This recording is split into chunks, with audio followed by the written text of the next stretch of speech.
พี่น้องมีใครอยู่บ่15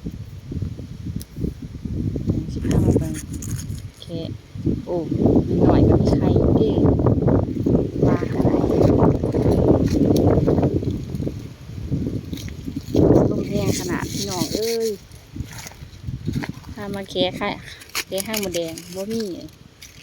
นี่มันแก่เอาโลดมันดีมากทุ่งหน้าออกไปหัวมันสิมันแต่ก็สิได้ผักกาดตาหน่อยนึงเน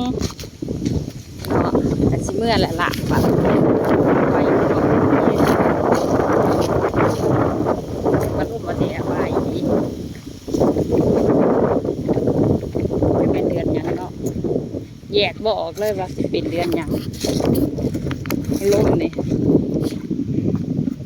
ใส่ซ้ำนี่พี่น้อง